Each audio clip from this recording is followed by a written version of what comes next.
क्या हुआ? जब केदारनाथ धाम में एक मुस्लिम लड़की को याद आया अपना पुनर्जन्म, फिर साधु को देखकर बोली कि इसी ने मारा था मुझे। जब आप इस घटना की सच्चाई जानोगे तो आपके भी रोंगटे खड़े हो जाएंगे और आप भी हर हर महादेव के नारे लगाने लगेंगे। दोस्तों, केदारनाथ धाम एक ऐसा चमत्कारिक मंदिर जहां महादेव साक्षात अपने भक्तों को दर्शन देते हैं। महादेव के इस धाम में जाना करोड़ों सनातनियों का सपना होता है, लेकिन केदारनाथ धाम जाना कोई आसान काम नहीं होता है। करीब 25 किलोमीटर की कठिन चढ़ाई के बाद, कभी धूप तो कभी छांव, कभी बरसात तो कभी बर्फ, तो कभी कोई चट्टान धंस जाती है, तो कभी कोई बादल फट जाता है। इन सभी चुनौतियों को पार करके केदारनाथ धाम में महादेव के दर्शन भक्तों को मिलते हैं। इसी बीच केदारनाथ धाम में एक बहुत बड़ा चमत्कार हुआ, जब एक मुस्लिम लड़की को अपना पुनर्जन्म याद आया और फिर वहां पर एक साधु को देखकर बोला कि इसी ने मारा था मुझे। इस सच्ची घटना की ओर बढ़ने से पहले आज की इस वीडियो को लाइक जरूर कर दे और कमेंट बॉक्स में सच्चे महादेव के भक्त हर हर महादेव जरूर लिखें। और इस घटना पर अपरता थे, आपका क्या विचार है हमें जरूर बताइएगा। और क्या इस साल केदारनाथ जाने वाले हैं या नहीं, कमेंट में जरूर बताइएगा। और क्या आप केदारनाथ गए हो, यह भी जरूर बताइएगा। दरअसल दोस्तों, यह घटना है उत्तर प्रदेश के मेरठ शहर की एक मुस्लिम परिवार में एक बच्ची का जन्म हुआ, जिसका नाम रखा गया जोया। जोया अपने माता पिता की काफी लाड़ की बच्ची थी, लेकिन जोया बचपन से ही कुछ अलग सी ही थी। मुस्लिम परिवार में जन्म लेने के बावजूद जोया बचपन से ही हर हर महादेव का नारा मुंह से बोलती थी, ओम नमः शिवाय का मंत्र बोलती थी, जबकि यह मंत्र किसी ने भी उसे नहीं सिखाया था। उसके माता पिता और उसके परिवार के सभी लोग बहुत ही आश्चर्यचकित होते थे कि आखिर मुस्लिम धर्म की होने के बावजूद जोया यह सब मंत्र और हिंदू धर्म की बातें कैसे जानती हैं। अक्सर जोया केदारनाथ बाबा के बारे में अपने माता पिता को बताती थी। जैसे जैसे जोया बड़ी होने लगी, उसके अंदर अजीब अजीब से बदलाव होने लगे। जोया मस्जिद तो जाती थी, जोया अपने धर्म की इबादत तो करती थी, लेकिन साथ ही साथ उसके अंदर सनातन धर्म की भी कुछ चीजें ऑटोमेटिक अपने आप पनप रही थीं, जैसे कि हर हर महादेव बोलना, ओम नमः शिवाय बोलना, ताली बजाना। यह सब हरकतें उसके माता पिता को परेशान करती थीं। अक्सर जोया रात में नींद से उठकर जोर जोर से रोने लगती और अपने माता पिता को कहती कि मुझे केदारनाथ धाम ले चलो, मुझे केदारनाथ जाना है, मुझे महादेव के दर्शन करने हैं। उसके माता पिता बहुत डर जाते थे, लेकिन जैसे तैसे वह समय आगे बीता रहे थे। जोया करीब 12 साल की हो चुकी थी। उसके माता पिता ने कई डॉक्टर से भी सलाह ली, कई डॉक्टर को चेकअप करवाया, कई हकीमों को बताया, कई पीर बाबाओं के पास भी वे गए, लेकिन सभी ने कहा कि बच्ची में कोई दिक्कत नहीं है। लेकिन एक रात जब जोया अपने माता पिता के साथ सो रही थी, तो अचानक जोया खूब जोर जोर से रोने लगी और जोर जोर से चिल्लाने लगी। उसके माता पिता उसे उठाने की कोशिश कर रहे थे, लेकिन नींद में वह अपने मुंह से बचाओ बचाओ चिल्ला रही थी। जोर जोर से हमें बचा लो, हमें बचा लो चिल्ला रही थी और अपने मुंह से विनोद विनोद चिल्ला रही थी। उसके माता पिता समझ नहीं पा रहे थे कि आखिर जोया ऐसी बातें क्यों कर रही है और किस विनोद के बारे में वह बात कर रही है। जब जोया को नींद से उठाया गया जैसे तैसे, तो जोया अपने माता पिता को कहने लगी कि अब्बू और अम्मी, मुझे केदारनाथ ले चलो, मुझे केदारनाथ जाना है। दोनों माता पिता एक दूसरे को देखने लगे और एक दूसरे से बातें करने लगे कि अब तो हमें केदारनाथ जाना ही चाहिए, क्योंकि बच्ची पिछले कई सालों से केदारनाथ बाबा जाने की बात कर रही है और उसकी यह तकलीफ और बढ़ रही है। इसलिए दोनों माता पिता ने न चाहते हुए भी मुस्लिम धर्म के होने के बावजूद अपनी बच्ची के कहने पर वे केदारनाथ धाम जाने के लिए राजी हो गए। उन दोनों ने सोचा कि अब शायद केदारनाथ धाम जाने से ही उनकी बच्ची सही हो सकती है। इसके बाद उन्होंने एक सप्ताह के अंदर ही केदारनाथ धाम जाने की तैयारी कर ली। जोया के पिता ने अपनी मुस्लिम आइडेंटिटी यानी कि मुस्लिम धर्म होने की बात को छुपाया और एक हिंदू का भेष बनाकर वे केदारनाथ धाम के लिए निकल पड़े। अपनी बच्ची के साथ में जब जोया और उसके माता पिता हरिद्वार पहुंचे, तो जोया कहने लगी कि मुझे हरिद्वार में डुबकी लगानी है, लेकिन उसके माता पिता ने मना किया। लेकिन जोया जिद करने लगी। न चाहते हुए भी जोया के कहने पर उसके माता पिता और जोया ने हरिद्वार में डुबकी लगाई। जोया कहने लगी यह तो हर की पौड़ी है, यहां पर मैं पहले भी आई थी। जब ये बात उसके माता पिता ने सुनी तो वो अचंभित हो गए, और सच में वह हर की पौड़ी ही थी। उसके माता पिता मन ही मन सोच रहे थे कि आखिर इस जगह का नाम इस 12 साल की बच्ची को कैसे याद है। लेकिन फिर दोनों अपनी बच्ची को लेकर केदारनाथ धाम की यात्रा के लिए निकल पड़े। दोनों ने हरिद्वार से एक कैब बुक करी। फिर तीनों, माता पिता और बच्ची, हर केदारनाथ धाम के लिए निकल पड़े थे। वह बच्ची अपने माता पिता से रास्ते में कह रही थी कि यह देखो, ऋषिकेश है, यहाँ पर गंगा बह रही है। धीरे धीरे वह आगे जा रहे थे। आगे जाने पर वहां पर एक धारा देवी नाम का मंदिर आया तो जोया अपने माता पिता से कहा, मुझे यहाँ पर रुकना है, यहाँ पर मंदिर है, मुझे माता रानी के दर्शन करने हैं। और हुआ भी कुछ यूं ही। थोड़ी सी आगे जाने पर धारा देवी का मंदिर आ गया। उसके माता पिता को कुछ समझ नहीं आ रहा था कि जोया को इन सभी चीजों के बारे में कैसे पता है। फिर जोया उसके माता पिता के साथ धारा देवी माता रानी के दर्शन करने गई। उसके माता पिता ने माता रानी को प्रणाम किया और माता रानी से कहा कि हमें तो इतना ज्यादा कुछ पता नहीं है, लेकिन आप हमारी बच्ची को सही कर दीजिए। इसके बाद धारा देवी मंदिर के दर्शन करिए। और फिर जोया और उसके माता पिता आगे जाने लगे, जहां पर रुद्रप्रयाग आया। रुद्रप्रयाग में रुककर जोया ने संगम के दर्शन किए। उसने अपने माता पिता को बताया कि यह तो संगम है। जोया कहने लगी कि यहाँ पर अलकनंदा और मंदाकिनी नदी दोनों मिलकर गंगा नदी बनती है। जब यह बात उसके माता पिता सुनने लगे तो वे भी अचंभित होने लगे। अब तो उनको समझ आ रहा था कि जरूर यह तो कोई भगवान का ही चमत्कार लग रहा है। इसके बाद जोया अपने माता पिता से कहने लगी कि अब कुछ ही देर में सोनप्रयाग आ जाएगा। लेकिन उसके माता पिता समझ नहीं पा रहे थे कि यह क्या हो रहा है। टैक्सी वाले ने सोनप्रयाग में तीनों माता पिता और बच्ची को उतार दिया। वो रात भी हो चुकी थी। उसके माता पिता को ज्यादा कुछ समझ नहीं थी कि केदारनाथ कैसे जाया जाता है। तो जोया अपने माता पिता को बता रही थी कि हम यहाँ पर रात्रि रुकेंगे और सुबह यहाँ से गौरीकुंड जाएंगे और गौरीकुंड से चढ़ाई शुरू होगी, जो पूरे 22 किलोमीटर की होती है।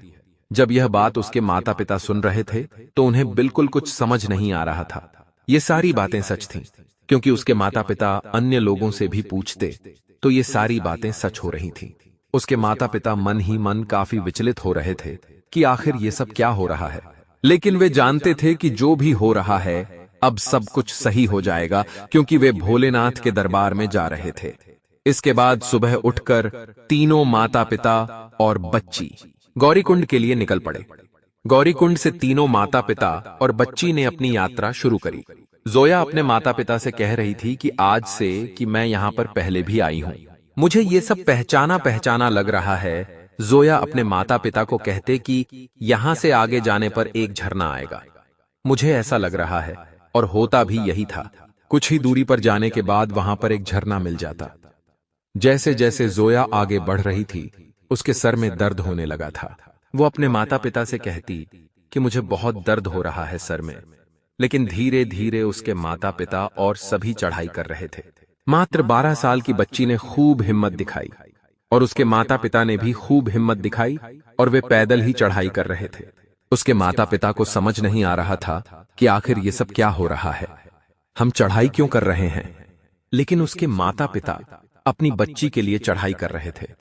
उनके अंदर आस्था भी नहीं थी, क्योंकि वो तो एक दूसरे धर्म के थे।